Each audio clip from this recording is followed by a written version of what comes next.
Élodie Jacqui-Laforge, bonjour. Bonjour. Vous êtes vice-présidente MoDem de l'Assemblée nationale, députée de l'Isère, on l'a dit. À propos des crèches d'ailleurs, le droit opposable à la garde d'enfants, qui était une promesse du candidat Macron, semble abandonné. C'est vrai, ça va être remplacé par quelque chose. Il sera plus facile quand même demain de faire garder ses enfants.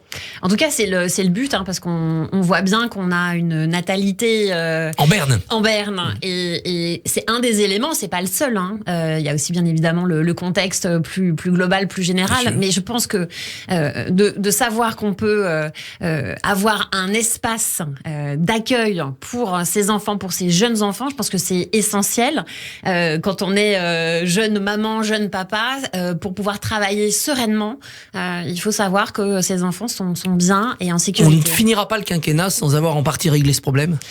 Je pense qu'il faut vraiment s'y atteler. Vous savez, c'est une compétence des communes. C'est une compétence qui est facultative pour les communes. On voit qu'il y a beaucoup d'entreprises aussi, et c'était le métier que j'ai exercé avant, qui s'engagent pour faciliter finalement le fait d'avoir des places en crèche pour leurs salariés.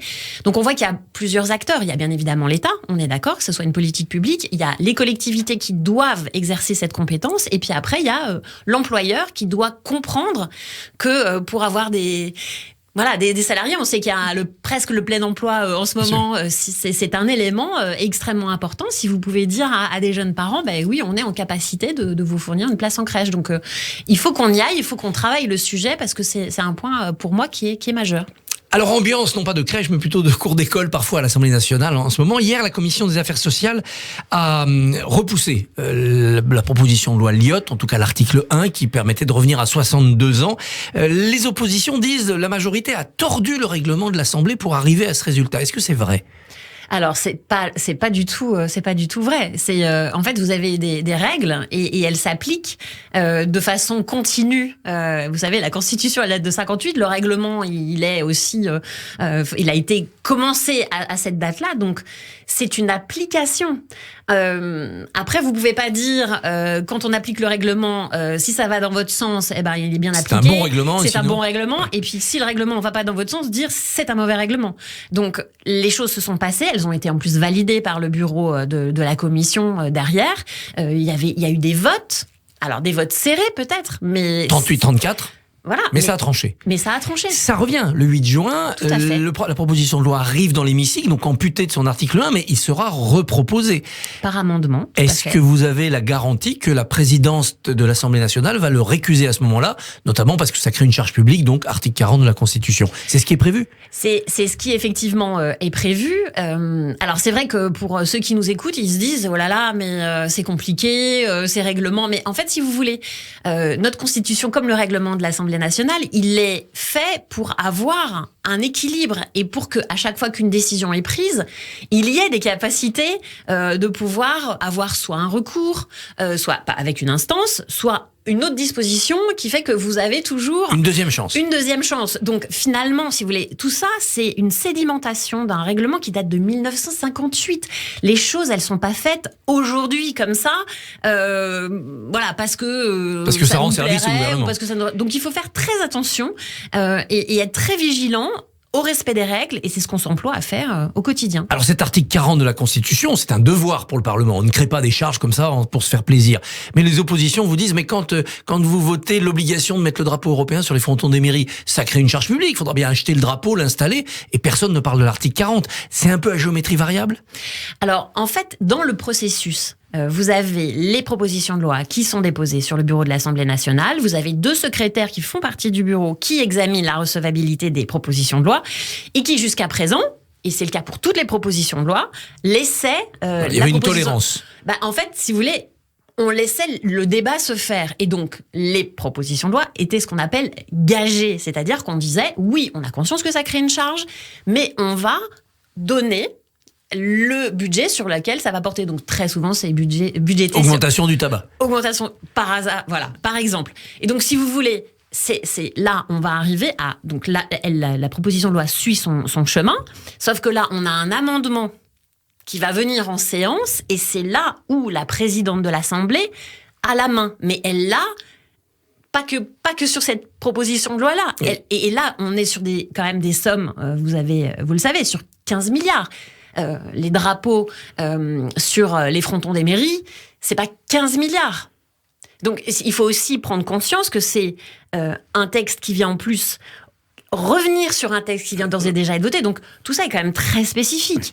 Mais ce qui compte, c'est le respect du règlement. Est-ce que vous voyez continuer à travailler comme ça pendant 4 ans, dans cette ambiance, avec ces difficultés-là? Est-ce qu'à un moment donné, il ne faudra pas retourner devant les électeurs? Alors, c'est pas à nous d'en décider. Vous savez, c'est pas le Parlement qui s'auto-dissout. C'est une décision qui ne nous appartient pas. En tout cas, ce que je veux dire aussi, c'est que par exemple, hier soir, on a voté à l'unanimité un texte sur les influenceurs. Peut-être vous avez vous en avez parlé. On a reçu ici le rédacteur. Et donc, ça peut marcher. Ça a été voté à l'unanimité. Donc, ça peut marcher. Donc, moi, ce que je vous dis, c'est qu'on voit aussi, finalement, l'écume et on voit le bouillon, si je puis dire, de l'activité parlementaire. Mais il faut savoir que on travaille aussi de façon transpartisane sur des sujets. On a les semaines de l'Assemblée où on a des textes qui recueillent l'unanimité.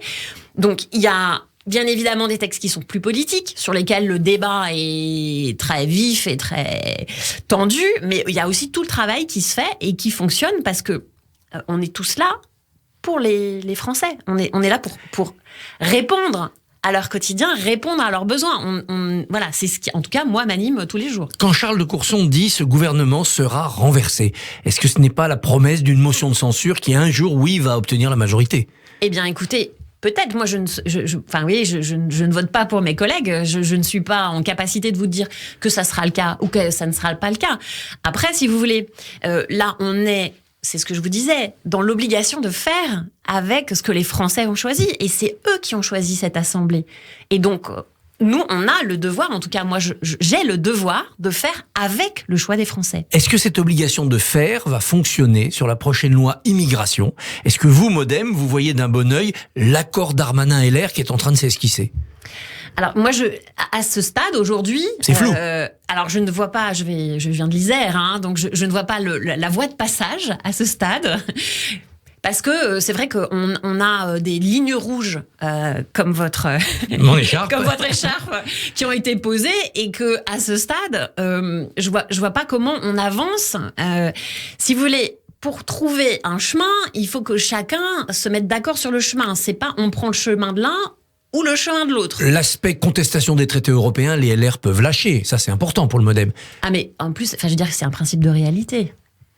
Enfin, on ne peut pas ne pas respecter nos engagements européens et nos engagements internationaux, surtout ceux qui datent de la sortie de la guerre. Je pense qu'il faut qu'on ait quand même conscience. Là aussi, on a une constitution de 58, on a des engagements qui datent d'après-guerre. Moi, j'y suis fondamentalement, je dirais même viscéralement attachée. La position du Modem sur l'AME, l'aide médicale d'État, vous êtes prêt à endurcir les conditions ou vous trouvez que c'est s'en prendre au plus faible ? Alors, c'est en plus une question extrêmement sensible. Parce que moi, la perception que j'en ai, c'est qu'on montrerait du doigt des étrangers et qu'on leur dirait, mais voilà, vous venez en France pour vous soigner et puis vous allez faire des actes que vous ne pourrez pas faire dans votre pays. Moi, j'ai une vision aussi qui est celle je vous le disais, nos traités internationaux, c'est-à-dire que c'est dans notre constitution aussi. Une personne qui demande l'asile, elle vient sur notre territoire et elle a le droit de demander l'asile. On voit aussi que des personnes qui ne seraient pas accompagnées du plan de la santé, ça veut dire, puisque j'ai rencontré notamment des associations qui s'occupent du sida, qui existent toujours en France, si vous voulez, il faut bien réfléchir à ce qu'on fera. Je suis pas contre le fait d'évoluer. Mais il faut voir les conséquences sur l'état sanitaire. Déjà, il faut voir les conséquences et il faut voir effectivement le nombre de bénéficiaires, le coût que ça a aujourd'hui, parce qu'il faut partir d'un bilan, il faut faire une évaluation, ça c'est notre méthode Modem, et ensuite on voit effectivement là où on peut améliorer les choses, mais non pas ce qui serait néfaste finalement pour la communauté de toutes les personnes qui vivent en France, et ce ne sont pas que des Français. Voilà, il faut dire les choses clairement aussi.